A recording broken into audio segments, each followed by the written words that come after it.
Cause of action which is of no use. तो सब मिलके एक पिटिशन फाइल करो, that is known as public.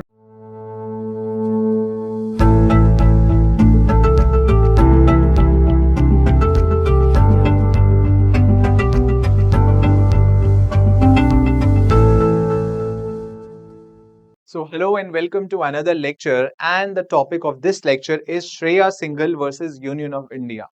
ये 2014 का केस बहुत लैंडमार्क जजमेंट है सुप्रीम कोर्ट का, लेकिन ये केस इतना ज्यादा रेलेवेंट हो चुका है और 2014 से ही इसकी रेलेवेंस जो है वो उतनी ही बनी हुई है जितनी ये 2014 में थी।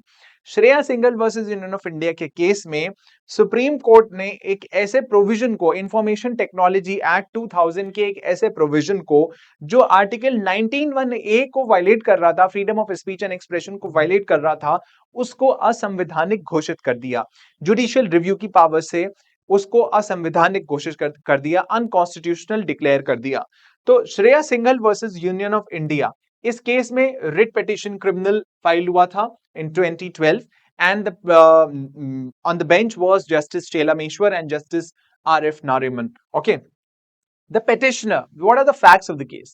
The petitioner filed a public interest writ suit under Article 32 of the Indian Constitution. देखिए public interest क्या होता है? एक होता है writ petition, मैंने आपको बताया था पहले कि writ jurisdiction होता है under Article 32 of the Constitution. Article 32 में writ jurisdiction of the Supreme Court, ठीक है, writ jurisdiction of the Supreme Court, इसमें हर टाइप की रिट फाइल हो सकती है, लेकिन इसी के अंडर PIL आता है, that is public interest litigation. Public interest litigation, public interest litigation में क्या होता है कि जब कलेक्टिव 32 में आपको पब्लिक इंटरेस्ट लिटिगेशन कहीं अलग से कॉन्स्टिट्यूशन में लिखा हुआ नहीं मिलेगा, या अलग से कोई और प्रोविजन नहीं है। पब्लिक इंटरेस्ट लिटिगेशन का मतलब ये होता है कि मेरा इंडिविजुअल राइट वायलेट हुआ, मैंने रिट पिटिशन फाइल कर दी, लेकिन क्या होगा कि हम सबका एक ही राइट, एक ही कॉज ऑफ एक्शन की वजह से वायलेट हो रहा हो, तो क्या सब लोग अलग अलग जाएंगे एक ही शिकायत लेकर?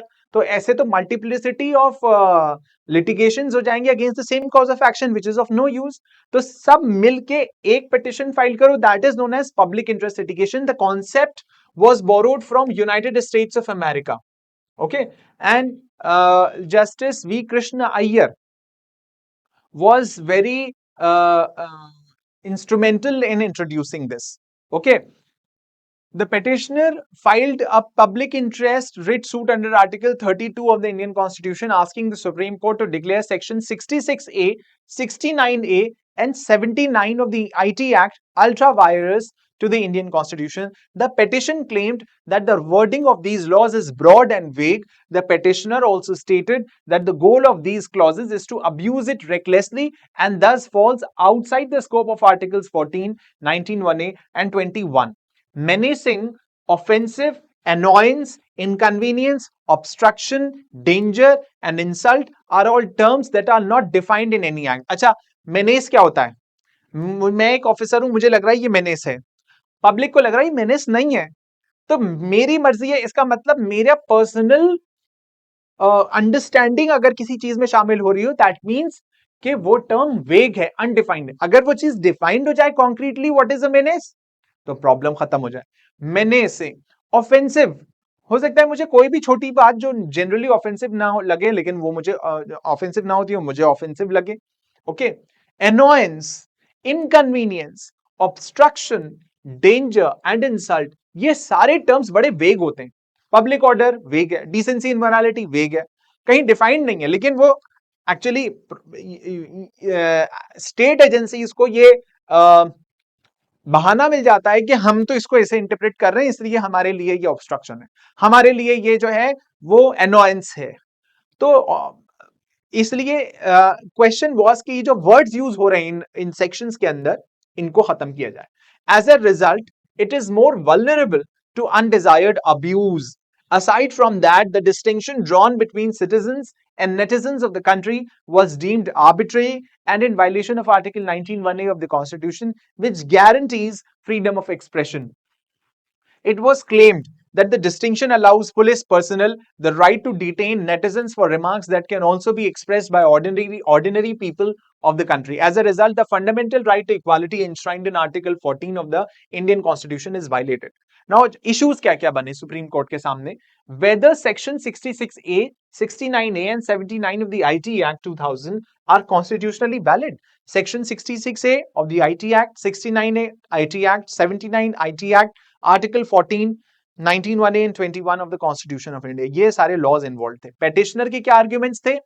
कि right to free speech and expression guaranteed by Article 19(1)(a) is waived by Section 66A and it is not covered by Article 19's reasonable categorization in Clause 2. The petitioner further stated that acts of generating annoyance, impatience or vexation are not covered by Article 19(2) of the Indian Constitution. See, देखिए उसमें उन्होंने सीधा कहा कि annoyance क्या होता है? ये कोई reasonable restriction नहीं होती है. Okay? Annoyance तो नहीं होता. Impatience क्या होता है? Vexation क्या होता है? आप disturb हो गए, बस हमने protest किया, आप disturb हो गए. Vexation क्या होता है? तो ये तो covered नहीं है 19(2) में. तो इसलिए 66A जो है वो 19 के रीजनेबल रिस्ट्रिक्शन में नहीं आ रहा है. रीजनेबल रिस्ट्रिक्शन में नहीं आ रहा है, इसका मतलब 19(1)(a) के खिलाफ जा रहा है. Section 66A was also argued to be unclear because it does not define a number of concepts. The terms can be interpreted in a wide range of ways, making them vulnerable to exploitation by executive agencies. The classification of charging just netizens under Section 66A of the IT Act has no discernible distinction. Hence, the entire provision is arbitrary, vague and discriminatory in nature. Okay.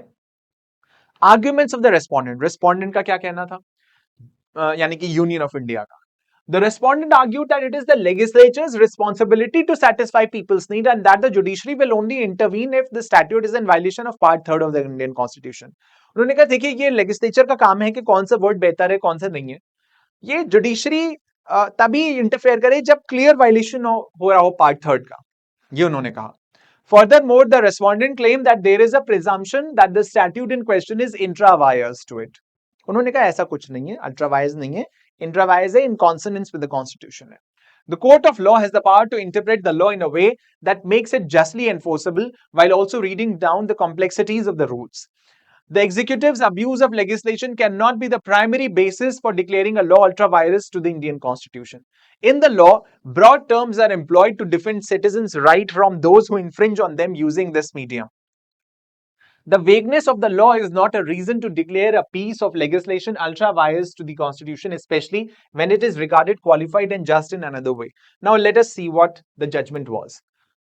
Section 66 of the IT Act was repealed in its entirety because it violated 19(1)(a) and was not protected under 19(2) of the Indian Constitution. This should be 19(2). The Constitution was held intra-vires to Section 69A. लेकिन देखिए इसमें 66A आधी जीत हुई है आधी हार हुई. ठीक है. 66A डिक्लेयर हुआ है, 69 डिक्लेयर नहीं हुआ. 69A and the IT Procedure and Safeguards for Interception, Monitoring and Decryption of Information Rules 2009. ठीक है. ये सब कॉन्स्टिट्यूशन के तहत है, ये डिक्लेयर कर दिया गया था, ऐसा कुछ भी नहीं है. The validity of Section 79 was upheld subject to the reading down of Section 79(3)(b) of the IT Act. The apex court also knocked down Section 118D of the Kerala Police Act. Okay, so these are all this was related to Shreya Singhal versus Union of India, जहां पर 66A को ही सिर्फ unconstitutional declare किया गया था, बाकी किसी को भी अनकॉन्स्टिट्यूशनल डिक्लेयर नहीं किया गया था. So that's all. Thank you.